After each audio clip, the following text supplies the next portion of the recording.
Well, to discuss this, we're joined in Islamabad by Ramesh Singh Arora. He's a PMLN politician and member of the Pakistan Sikh Gurdwara Prabandhak Committee. In New Delhi is Sreeram Sundar Chaulia. He's an executive director of the Center for Global Governance and Policy at Jindal School of International Affairs. Gentlemen, thank you very much for joining us. Ramesh Singh Arora, let me begin with you. Temple access, visa-free. Sikhs can cross over the border very soon into Pakistan to visit the holy site. How much does this mean to you? Thank you very much. First of all, I extend gratitude and thanks to TRT for being invited me on a very historic moment.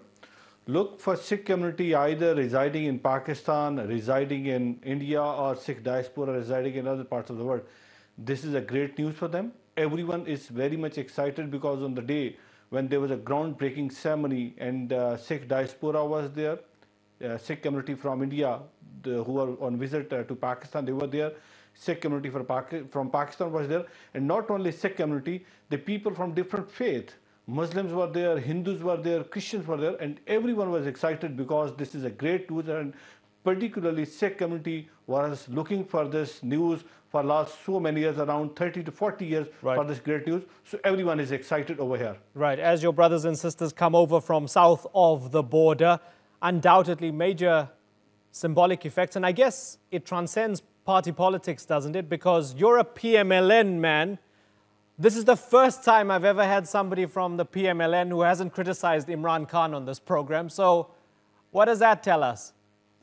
Look, because this message of peace, message of love, message of humanity, message of coexistence, message to serve the minorities here in Pakistan, there's a message from the Pakistan side, so I appreciate it, and particularly credit goes to the present Army Chief, General Qamar Javed Bajwa, who met with Mr. Sidhu at the swearing-in ceremony of Mr. Imran Khan at the time of his prime ministership. So certainly credit goes to the Army Chief, and we are thankful to the Prime Minister of Pakistan, Mr. Imran Khan, who gave this opportunity to the Sikh diaspora, to the Sikh nation who are residing in India to come over to see the historical places in Pakistan, because there is a strong tie between the Sikh nation, between the Sikh religion and the Pakistan, because origin of Sikh religion is from Pakistan. The birthplace of first Sikh master, first Sikh Guru is in Pakistan. The death place, the last resting place of Shri Guru Nanak Dev Ji, who stayed in Kartarpur more than 18 years of his life, that is in Pakistan. So there is a very rich Sikh history in Pakistan. So we are thankful to the present government. So politics and religion, for me, these two are different things. Politics is a right side and religion is, for me, that is left side. So I do not mix politics and religion. I'm a very different person when you talk about religion and politics. So I have certain reservation, certain criticism on Imran Khan's government. But as long as this Kartarpur Corridor is concerned, we all the parties here in Pakistan, all the faiths, we are on the same page that this is a very good news gone from Pakistan. Okay, and let me bring in Sreeram Sundar Chaulia now, because even though Ramesh doesn't want to mix politics with religion, others are mixing politics with religion, and they're questioning the intentions of the Pakistanis.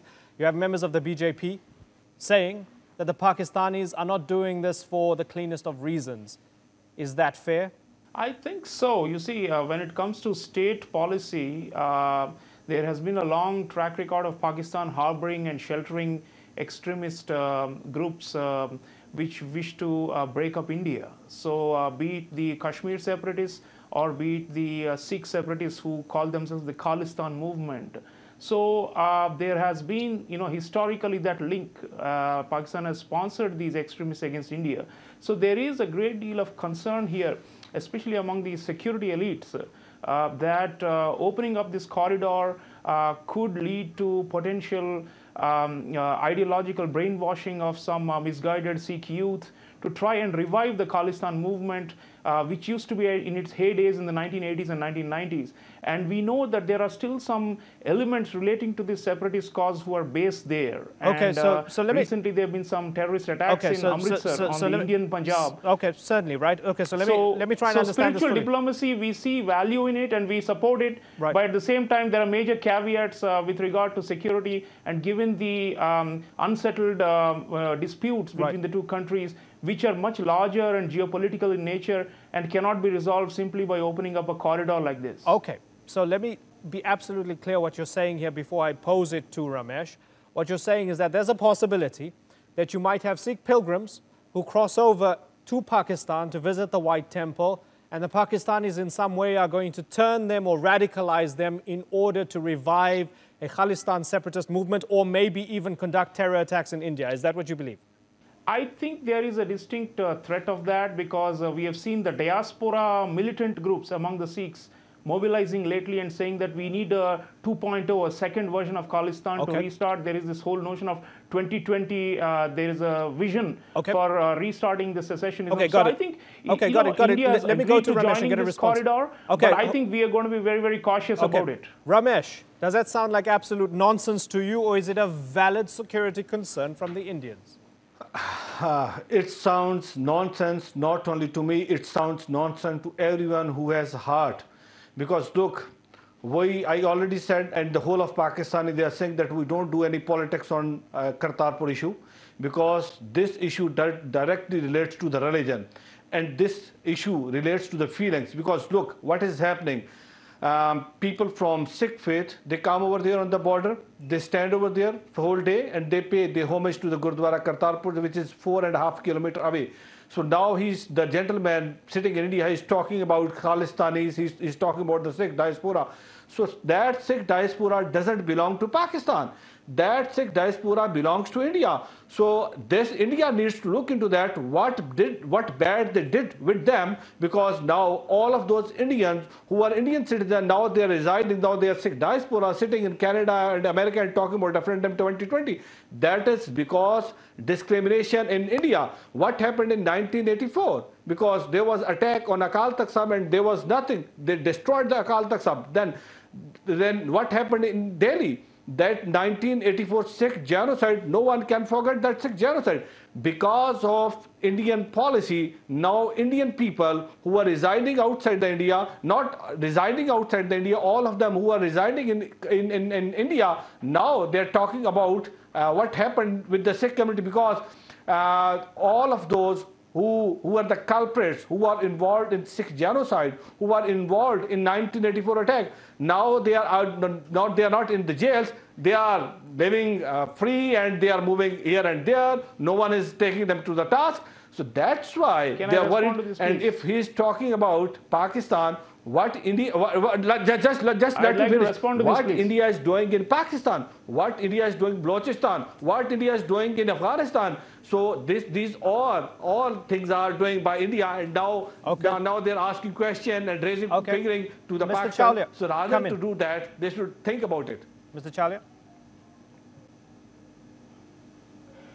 Yeah, no, I think, see, our friend is clearly an establishment Sikh who has been recognized in the Pakistani polity, which is dominated by the military. So I can understand his sentiments and where he's coming from.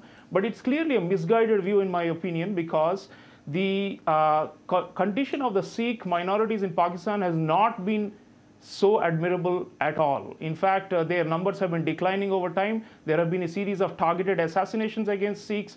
They have reduced in number. Historically, they used to be over 50,000. They're now down to below 30,000. And, across the Pakistani polity, there has been pressure on Sikhs to convert to Islam. So although our friend belongs to one of the leading parties there, so therefore he has to adopt this position. As far as the diaspora goes, in a way, he's providing a soft justification for the secessionist movement, which we consider terrorists, because he's saying that there are grievances and therefore people are mobilizing, which is the official line. And that is all the more reason why we are going to be cautious about Kartarpur. Because there are Sikhs like him. Who is Gopal Singh Chaulia? Who is Harmeet Singh Happy? Why are these guys finding shelter and Mr. official sanction of the Pakistani military establishment? Mr. Chaulia. He needs to respond to these, because these are internationally prescribed terrorists who are finding shelter there. Okay, let's forget the doesn't mean it's going to go away, and frankly, there's no justification for terrorism. Can we forget the diaspora just for a second? And I want to focus on the two countries right now and their policies and how they're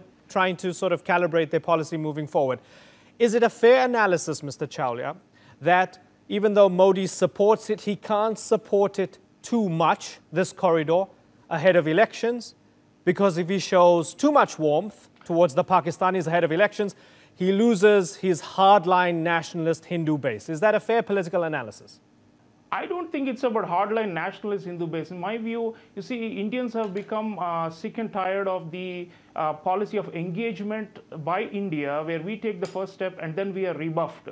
So just go back to 2015 December, Prime Minister Modi flew into Lahore and met Nawaz Sharif, the then Prime Minister of Pakistan, extended a hand of friendship. And within a few weeks, we had a major attack on one of our military bases.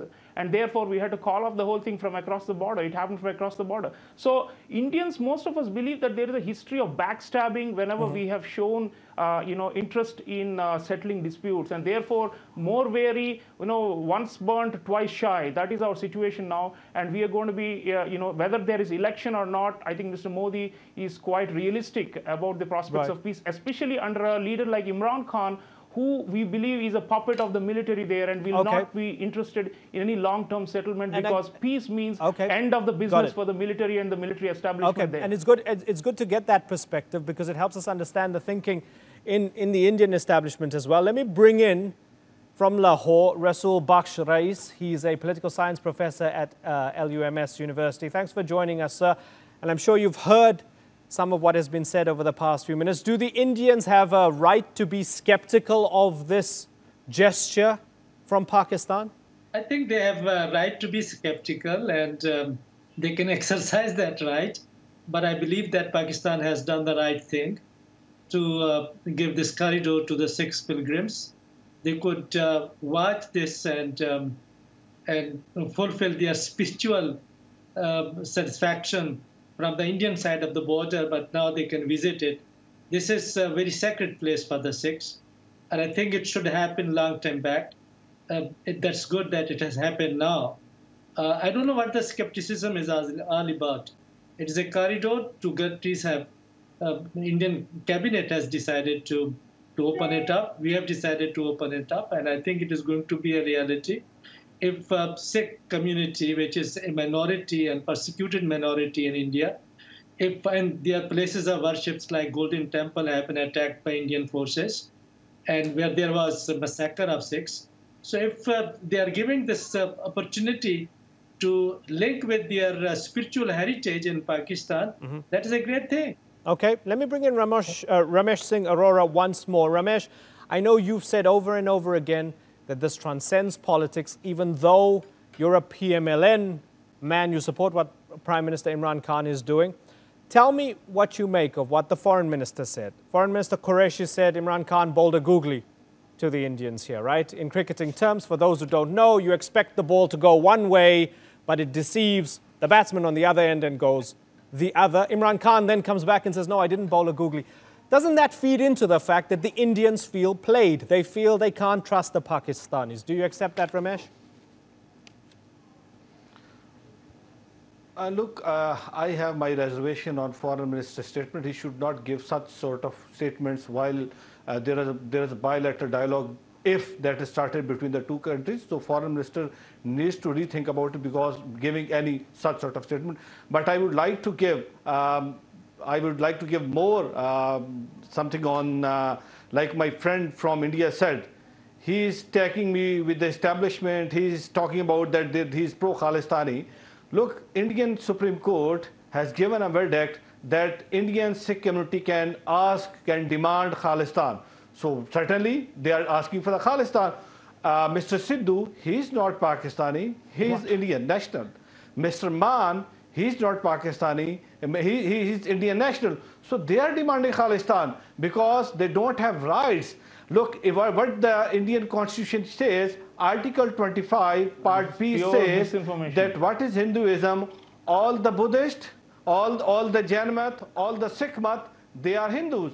So you are not going to give them identity. If Pakistan is giving me identity and I introduced a bill in Punjab Assembly for the Sikh Marriage Act, and that private member bill is unanimously passed by the Pakistan. Certainly, I will praise for the Pakistan. Why I will praise for the India? If India is doing anything good, because what happened? Indian federal cabinet passed Kartarpur Corridor, and now there is a criticism going on. Okay, Mr. So Chaulia. rather to pinpoint someone, you need to look into that. What exactly you're doing in India with the Sikh community? Okay, Sreeram, Sundar, Chaulia, come in.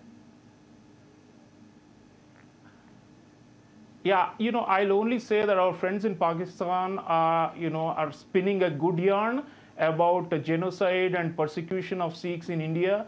I think this is a very outdated concept. The Khalistan movement and the violence and the counterinsurgency happened more than 30 years ago. There is no repression since then. India is a democracy. It has far greater freedom for religious minorities than you have in Pakistan itself. You're seeing the Baloch insurgency, you're seeing, the Ahmadiyas and the Qadianis and the Sikhs themselves, who are actually being reduced from sizable numbers to nothing. It's a kind of extinction. There is an extinction agenda that's ongoing, and it's a genocidal campaign. So there's no question. See, the ones who are talking about minority rights should look inward. The whole world knows that this is a hotbed of terrorism and extremist Islam, and they need to control those things before they preach to India, which is rated as far superior in all forms of freedom of expression. Gentlemen, I want to take a breath. I want to take a breath and I want to take a beat here. Okay, I want to take a beat here, and I want Rasul, Bakhsh, Rais to kind of look at the big picture for us here for a second, because we're out of time. So this is going to be the final word, and I apologize, but time has flown by, right? So let's look at this. There's clearly a lot of issues. We have a small example of a lot of the issues here. A lot of hatred, a lot of baggage that has gone on for 70 years, a handful of wars, issues of Kashmir. Both countries have nuclear weapons. There's a lot of bad blood and long memories. Could this be the spark, Rasul, to create the thaw that could help the two nations sort out those other issues down the road? Exactly, that is the intention, that we want peace and we want best of relationship with India. And Prime Minister Imran Khan, in his inaugural speech, he said that he will make all efforts to normalize relations with India, improve relations with all neighbors. And Pakistan cannot progress without normalizing relations with neighboring countries. And we are willing to take 2 steps forward if India takes 1. And this is the step that we have taken without expecting anything from India, because we believe that this is in the interest of the Sikh community, which is a minority. First, hand over terrorist masterminds. That step is enough. We don't need 2 steps. Just take 1 step. Stop sponsoring terrorism. Well, this is, again, the recent incidents that took place in Karachi, where terrorists attacked... Please don't live in denial, because, the more you are in denial about your image and your problem as a sponsor of terrorism, the more you are digging your own grave. Stop terrorism in Kashmir. So then you can talk that Pakistan should stop. State terrorism has repressed your own minorities, and you need to wake up and face the reality, which is that you have been ostracized. You have been ostracized by the international community. You're facing pressure from all sides. You made your point, sir. Rasul, I apologize. Rasul, I apologize. We're completely out of time, but we got the gist of what you had to say there. Yes. What I was saying was that the terrorists mastermind who attacked the Chinese consulate in Karachi is getting treatment. It's a Hafiz Saeed, and he's your house guest. Okay, listen. We're going to go down this rabbit hole, and I don't have time. You are the largest sponsor of terrorism in the world. I appreciate you all both in Afghanistan and in India. Stop that, and you will move forward. We can have peace. Rasul, Bakhsh, Rais, and Ramesh Singh Arora. It's been a pleasure having you all on the Newsmakers. Thanks again.